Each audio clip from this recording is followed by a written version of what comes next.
In my 40 years of research in a Mayan community in Guatemala, I've been really impressed with how competent and how collaborative the children are.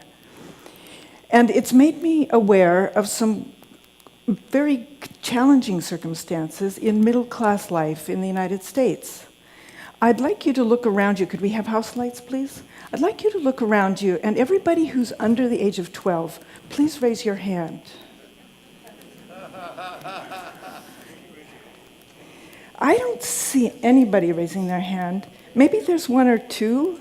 Thank you if you're here. But where are the children? In middle-class society, we have segregated children from community life. And this segregation began about a century ago when our nation began to require all children to attend school and when we excluded children from working in factories.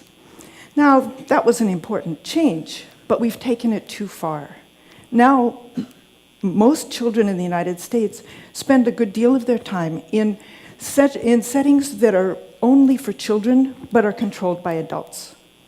Now, this makes it difficult for them to have opportunities to contribute to important endeavors. And this matters because making a contribution is a source of human dignity and value. In addition, not being able to contribute makes it difficult to learn to collaborate. Collaboration, of course, is an important skill for children as they develop and for our world as we confront the problems that face us. So one of the places where children learn to collaborate is by helping out at home. Consider, do your children help you out at home? Voluntarily? Middle-class children generally don't do much helping at home, even when their parents try to get them to do it. Middle-class parents often assign chores, use chore charts to keep track, and sometimes punish children or pay them for compliance. Well, this is a major source of stress in middle-class families, the struggles over children helping at home. But here's a puzzle.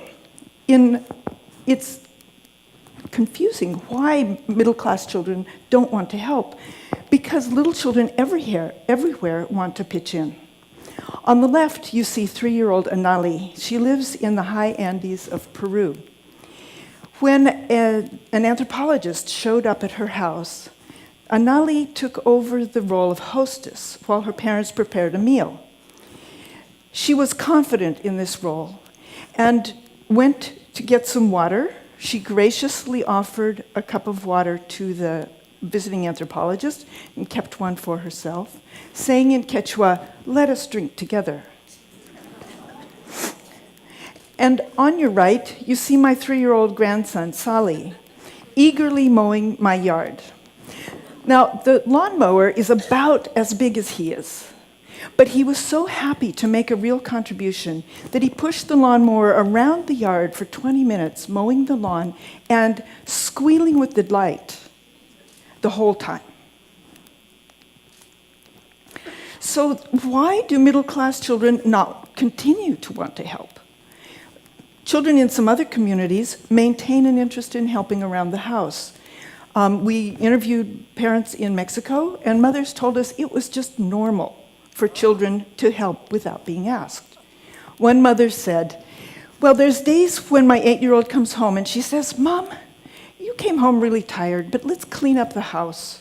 And she turns on the radio and she says, 'Mom, how about you do that part and I'll do this part and we'll get the house clean.'" These mothers say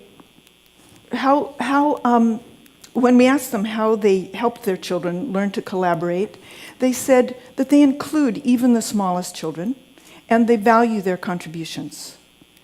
They also support the children's initiative. So they say it would not be good for them to ask the children to help because it would make it difficult for the children to learn. It needs to come from the heart. We also asked Mexican children about children helping at home, And they said also, yes, of course children help around the house. Everybody helps. We're just part of the family. Everybody in the family helps out. The things that occur at home matter. Children who move in their lives into different situations, they use what they learn at home in other settings. For example, children who help at home were more likely to help an instructor manage a science activity.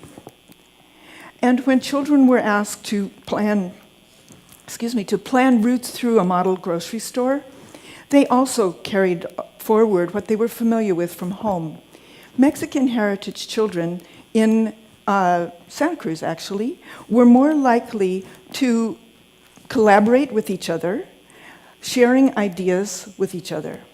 But middle-class children from European American backgrounds often divided the activity. Some of them did it, like the boy you see on the right, who's pushing his sister away so that he has the chance to do the activity all by himself.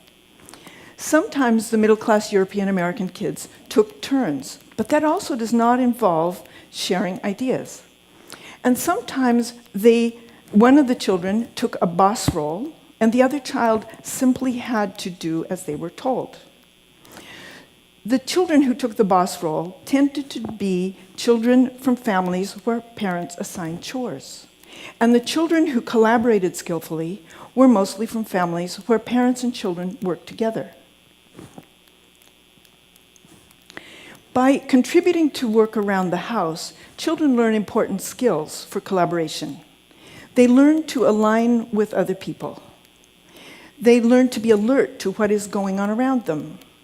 They learn to be considerate of other people's efforts and activities. And they learn to take initiative to help without being asked. So what can parents do to foster children's collaboration at home? Well, most importantly, they can pitch in together with children rather than assigning individual chores.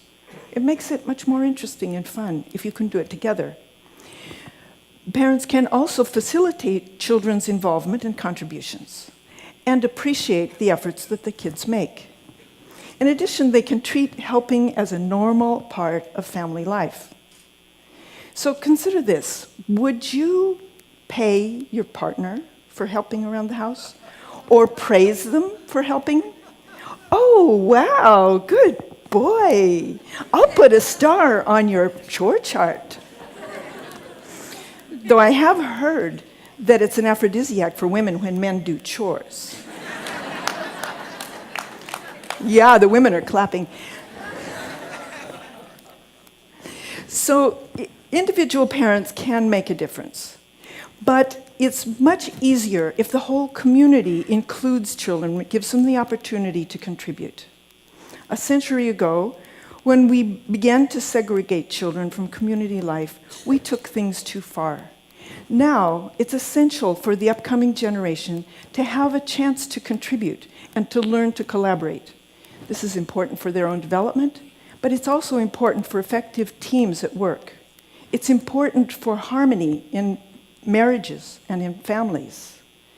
And it's important for peace in the world. Thank you very much.